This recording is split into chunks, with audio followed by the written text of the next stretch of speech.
Again, at the start of this quarter, it was just a 2-point advantage for Chinese Taipei. Same story at the end of the first. Oh, and that's a slam. Hindi lang kaintindihan doon.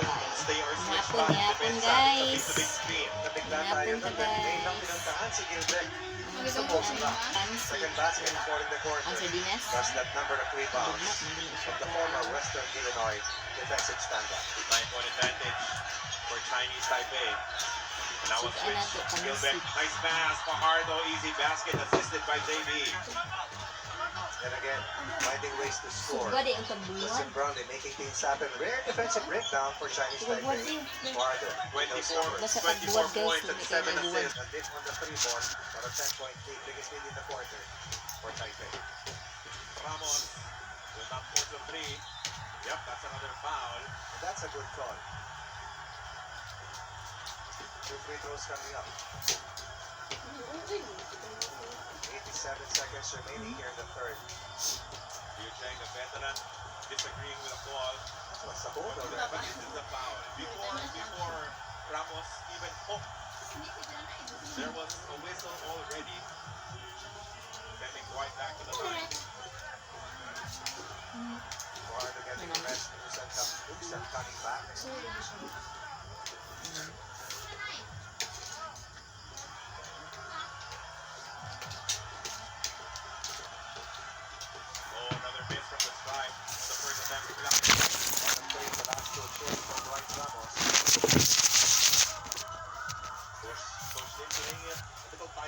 Here in the second half. Secures the second. 2-4, and that's your trips. Minute and 22 left. Chinese Taipei for every run of Gilas. They have the counters and now the 3-point shots are falling for them. Defensive breakdown on the ball screen. Nobody defending, no one contesting. Johnson down, heating up. He also hits double digits. What's happening? The timeout might have been called. And that will lead us into this quick break. Chinese Taipei re-establishing control of this match against the Philippines, leading 69-57 heading into this timeout. Yung back na naka-jail na kinito, yun mga ano dati, mga Recorded ito. Kumbaga pagpasok niyan doon lagi si Joseph, taas na ulit. What? Yan ang buwad guys, nga tundi. Yan ang buwad nga. Kuan, suka. Ang pansit. Laog mo guys. Laog man.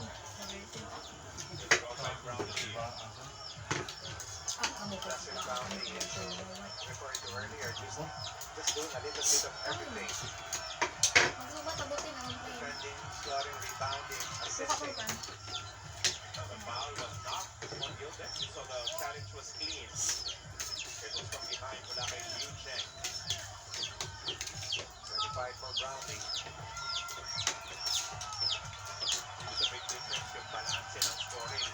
Para sa Chinese Taipei, they have 2 double-digit scorers. Para sa Gilas Pilipinas, well, kung babalik ka dalawa pa lamang. Yung packet tournament sa Qatar, dun sa nanalo tayo na laro, laban sa Qatar, hindi si Justin Brownlee na top score doon, kundi si Dwight Ramos pa.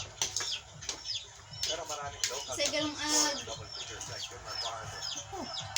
Okay. Very good. Kasi galang agali na. Nakakala pa rin ang buwang. Yan talaga nakataas. Hindi ka ready. At 8 points here in the third quarter, and they will lead by double digits, 71-61, heading into the fourth and final period of action. Watch the 2025 Strikers Turf Open Conference on One Sports, One Sports Plus, and Pilipinas Live app. Sime.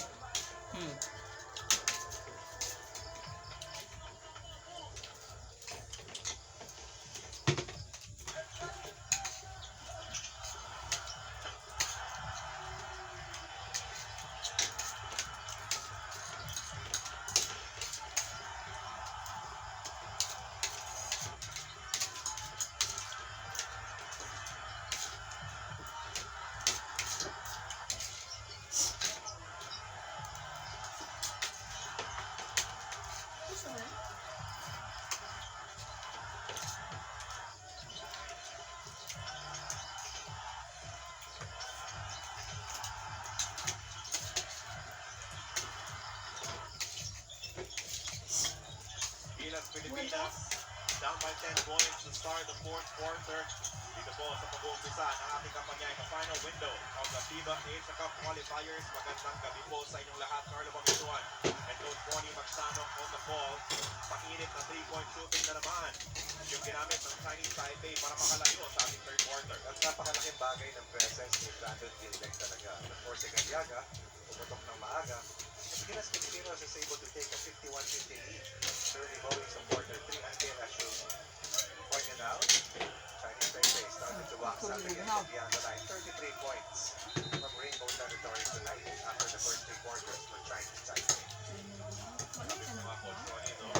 Itong pupunan ng Chinese Taipei, ibang-iba na dun sa nakalaban ng Pilas Pilipinas. For the first window, they gave New Zealand a scare. Correct. Sa bakay pa yun, I saw that New Zealand game. All Blacks. I saw that game. They were down 23-6 after the first 10 minutes. Suddenly, they found their groove, played as a unit, and nearly made the run from New Zealand, the Tall Blacks. It was just a 5-point disadvantage.